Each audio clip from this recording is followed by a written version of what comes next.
ओम स्वामी स्वरूपानंदाय नमः. श्रोतेहो नमस्कार. कालच्या भागात अप्पांनी बसवलेला श्रीकृष्ण मेळा लोकप्रिय झाला व त्यांनी पावसला एक वेगळे कल्याणकारी रूप दिल्याचे आपण पाहिले. त्याबरोबरच अप्पांचा आंतरिक जीवन प्रवासही सद्गुरूंच्या प्रसादाने मंगलमय होऊ लागला येथपर्यंत आपण ऐकले. आजच्या 22व्या वाचन भागात पुढचा भाग ऐकूया. प्रकरण 7. भरतीची लाट उंचावली आणि एक दिवस कुणाच्याही लक्षात न येता ओसरली.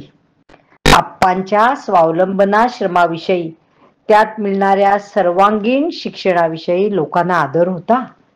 अप्पांबद्दल त्यांना प्रेम वाटत होतं.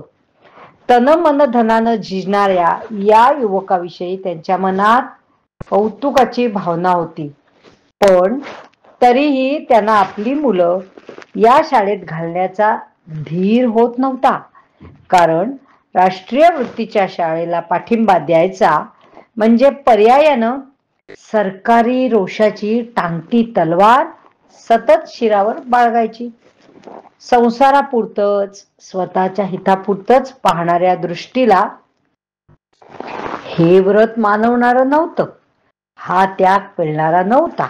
त्यामुळे देशातल्या इतर ठिकाणच्या राष्ट्रीय शाळांचं जे झालं तेच स्वावलंबनाश्रमाच्या बाबतीतही घडलं. विद्यार्थ्यांची संख्या घटली. शाळेतले वर्ग रिकामे पडले. नाही म्हणायला वरच्या वर्गातले 2-3 विद्यार्थी अजूनही नियमितपणानं शाळेत येत होते.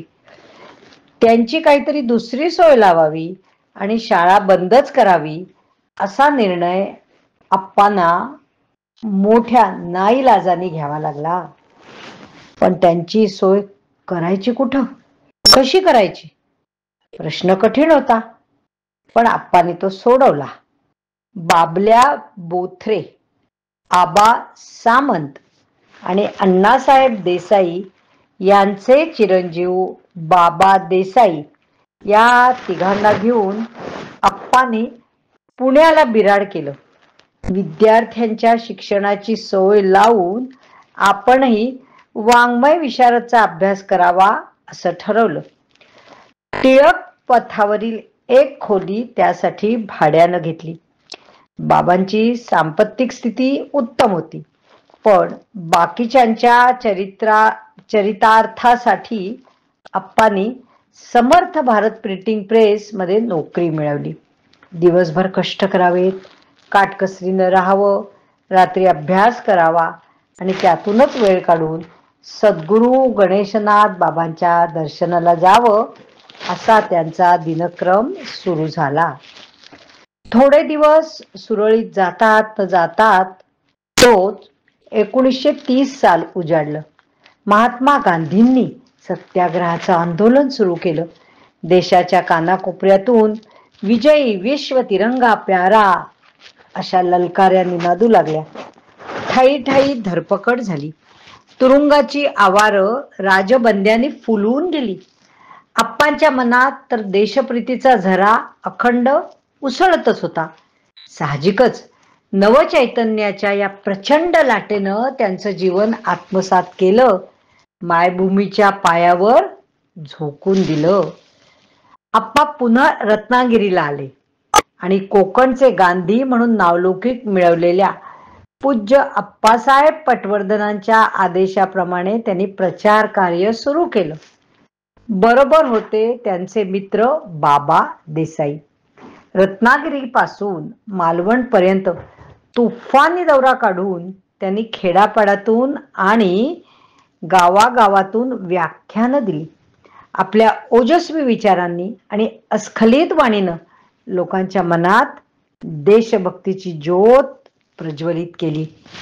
14 मे 1930 या दिवशी शिरोड्याला मिठाचा सत्याग्रह झाला. शांत चित्तानं आणि निर्भय वृत्तीनं मरणाला सिद्ध असलेल्या सत्याग्रही वीरांचं एक आगळं दर्शन घडलं. परकीयांनी लाठीमार केला अनेक लोक जायबंदी झाले. आप्पा मात्र यात सापडले नाहीत. तिथून ते माघारी आले ते फार मोठा अनुभव गाठीला बांधून परत आले. आत्मविश्वासाची अभिनव दौलत जिंकून आले. आपल्या त्या अनुभवांचं आगळेपण कुणाला तरी सांगितल्या वाचून त्यांना काही राहावेना. कुणाला बरं सांगावं? त्यांना एकदम गुळ्याच्या पटवर्धन मास्तरांची आठवण झाली. मास्तर त्यांचे मित्र होते, तसेच गुरुबंधूही होते.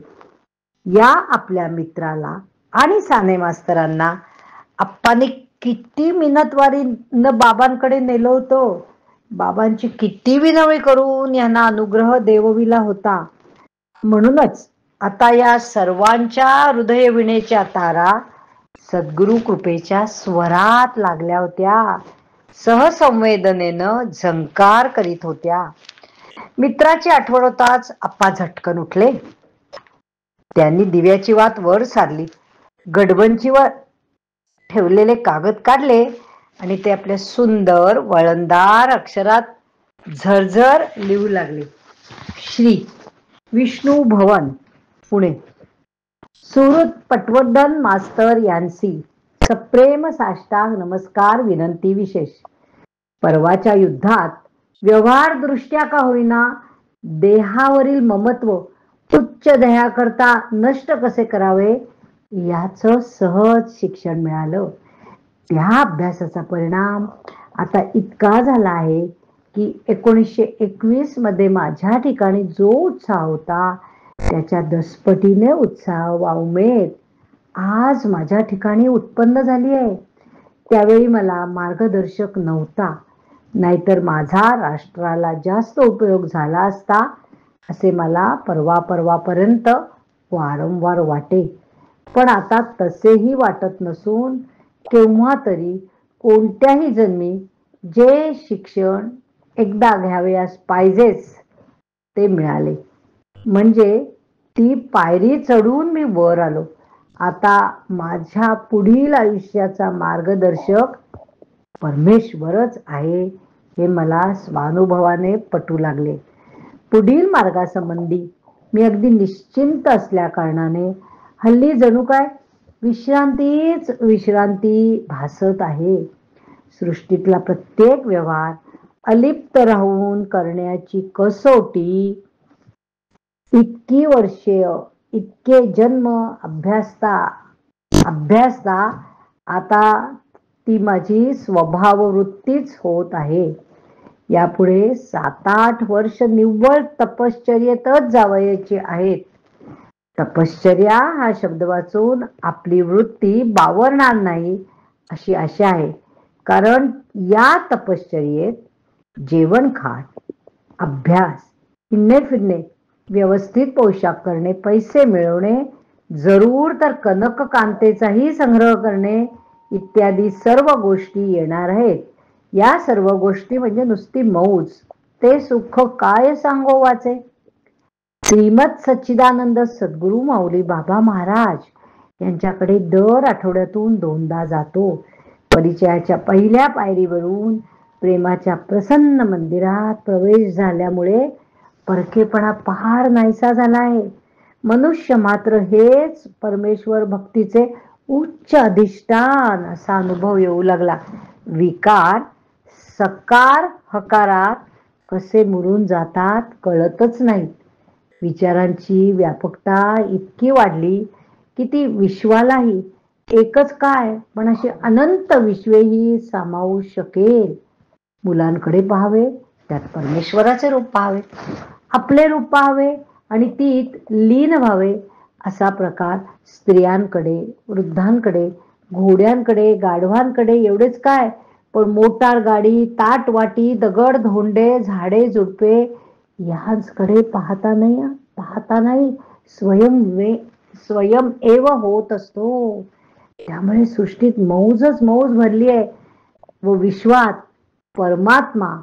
परमात्मा व माझ्यातही परमात्मा असे अपूर्व ऐक्य सुख, अद्वैत सुख अंशाने चाखायला मिळते. असो, शब्दाने लिहिता येण्यासारखे होते ते सवडीप्रमाणे यथाशक्ती लिहिले. शेक्सपियरने ज्याप्रमाणे नाटकातच एक नाटकाचा प्रवेश दाखवला आहे, तद्वत माझ्या एका जन्मातील हा पुनर्जन्म आहे. जास्त काय लिहू? राखावी भक्तांची अंतरे, भाग्य येते तदनंतरे. कळावे कृपेची वृद्धी व्हावी ही विनंती. आपला रामभाऊ. पत्र पुरे करून अप्पा अंथरुणावर आडवे झाले. उत्तर रात्रीच्या त्या नीरव शांततेत त्यांचा आत्माराम सोहमच्या पंखावर विहरू लागला. विहरता विहरता मनपवनाची भेट झाली आणि चिदाकाशात तो आनंदाने स्थिरावला. माणूस ठरवतो एक आणि घडतं दुसरंच. यापुढे युद्धात प्रत्यक्ष भाग घ्यायचा नाही असं अप्पाने ठरवलं खरं, पण 32 साली पुन्हा जेव्हा कायदेभंगाची चळवळ जोरात सुरू झाली तेव्हा त्यांना स्वस्थ बसवेना. त्यांनी या लढ्यात निर्भयपणे उडी टाकली.